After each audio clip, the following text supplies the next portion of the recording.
How's it going, guys? So in this video we're going to be taking a look at a PVE fit for the Osprey Navy Issue. And basically the Osprey Navy Issue is a bit of an underrated ship for PVE purposes. Not a lot of people use it for that. It's mostly a PvP ship. But this is kind of like an upgraded version of the Caracal fit that I made earlier.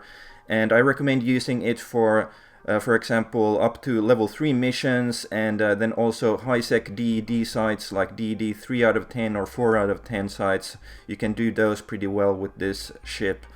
Now let's take a look at the fit here, and first of all the price. Now the price of the Caracal fit that is similar to this one that I made was about 25 million ISK. This one is a bit over 70 million ISK. I think you can get it a bit cheaper, maybe from Jita. I'm not in Jita right now, so basically it's a bit cheaper than a battle cruiser, a combat battle cruiser. Alright, so let's take a look at the high slots here. We have 3 of these heavy missile launchers, Tech 2. Now you can train up for these on a alpha account, and you can even use the Tech 2 ammo as well. But it does take quite a while to train for them if you're an alpha, so you can switch out these for Tech 1 or meta launchers before you get the Tech 2 launchers if you want to use this fit. And I'm not using Tech 2 ammo at the moment because basically for 2 reasons. First of all, the Tech 1 ammo applies damage a bit better to smaller targets. I think it has like a smaller explosion radius or whatever it's called. And it applies a bit better damage to frigates and destroyers. And I'm doing a lot of like combat anomalies in Highsec and fighting mostly frigates and destroyers. So it makes the sights go a bit faster, I believe, with this ammo type. So then the second reason would be that it is a bit cheaper than the Tech 2 ammo. Not by much, admittedly, but it does save you some money. Then also the max flight range is a bit longer on the Tech 1 ammo.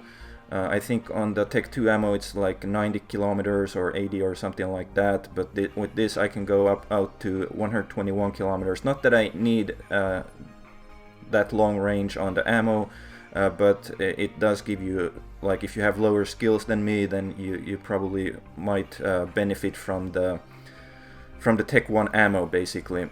And one more thing about the missiles, let's take a look at the show info window here on the Osprey Navy Issue, and you can see that it gets a 25% kinetic damage bonus to missiles per Caldari cruiser level. But it also gets a 20% bonus for EM, explosive and thermal damage. So if you want to do sights in a different area of space, all you have to do is switch out the missiles to like Mjolnir or Nova or Inferno or whatever you want to do. So you can use the Osprey Navy Issue basically all over in Highsec. Alright. And then one nice thing about the Osprey Navy Issue is that it has 2 utility high slots.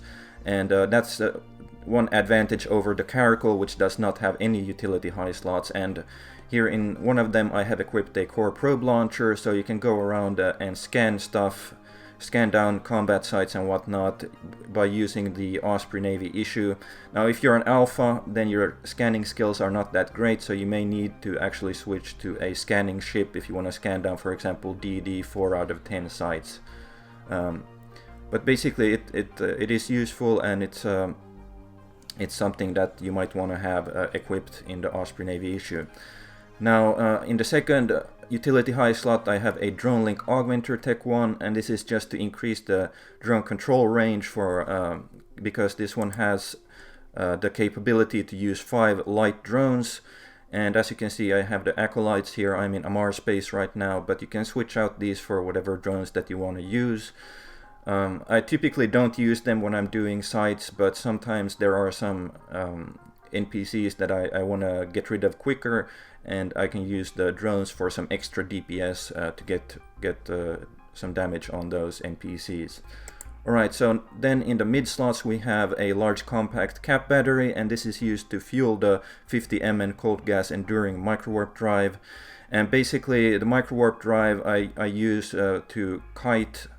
Basically you activate it and get far away from the enemies so that they can't hit you with their weapons, and then you fire the missiles at them, and that's basically called kiting. So this one doesn't have any shield booster or anything like that, so if it takes damage it's gonna take a long time for the shields to recharge. It doesn't have that high of a recharge rate. So then we also have 2 of these missile guidance computers, Tech 2, and you can use these, I believe, also on alpha accounts. But if you can't use them yet, then you can also switch out to the Tech 1 version as well. But I have a missile precision script here because I don't really need more range. There's also a range script that you can use. But I have enough range with these. These are 121 kilometers, so that's more than enough, more than I need. So I use the missile precision script, and that basically makes the missiles apply better damage to smaller targets like frigates and destroyers, which are which I engage a lot when I'm doing sites in Highsec. So that helps for that. And then we also have a target painter here, which increases the signature radius of a ship that you're painting, and that's also useful for engaging smaller ships like frigates and destroyers. And then I have a sensor booster here with a targeting range script. Now if I simulate this fit, we get a targeting range of about 116 kilometers. So you don't really need that. Like most of the time I'm gonna be like 40 to 70 kilometers away from the NPCs, so you don't even really need that, but in case your skills aren't maxed, then you may actually need it. Alright, so then in the low slots we have 3 ballistic control systems, Tech 2, which increases your damage, and then we have a missile guidance enhancer, which is like a guidance computer, except you can't like put any scripts on it or anything like that, so it increases the missile range and also the precision of your missiles. And then in the rig slots we have a medium hydraulic bay thruster rig, and that increases the velocity of your missiles so that they get to the target a bit faster, and it also increases their range. So then we have 2 medium polycarbon engine housing rigs, and these are basically like nanofiber rigs basically. They increase your speed and also your agility, so you can align faster. So it makes you able to zoom around a bit faster and get into warp and travel faster. So that's pretty much it for the fit. Next we're gonna be taking a look at a DED 4 out of 10 in Sansha space that I did with this ship, and it actually went pretty well, although in the second room I could have done it a bit faster, admittedly. But if you want to get all the bounties and stuff, then you're going to have to do it the way that I did it. But I'll give you guys some tips on how you can actually do it a bit faster in the second room. So let's take a look at that, and yeah.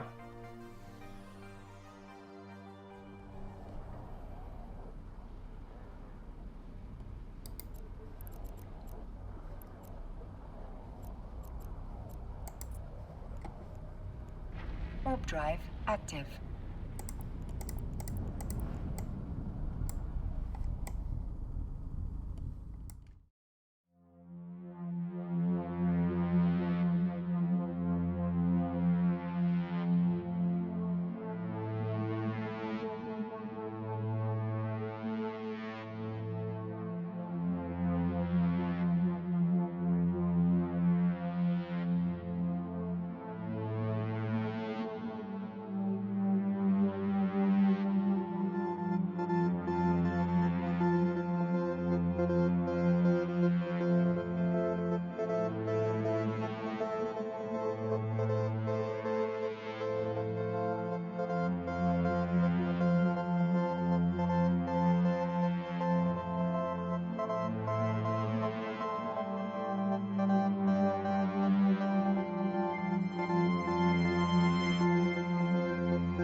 Okay, so in the second room I could have done the site a bit faster. For example, I could have had a mobile tractor unit with me and just assassinated the true Sansha foreman, waited for the MTU to pick up the wreck and then just scoop it and leave the site. Or I could have killed the true Sansha foreman first, then burned away from the rats and waited for them to get about 40-50 kilometers from the wreck, and then I could just circle around them with the microwarpdrive and pick up the loot from the wreck and leave the site. So that's how I could have done it a bit faster.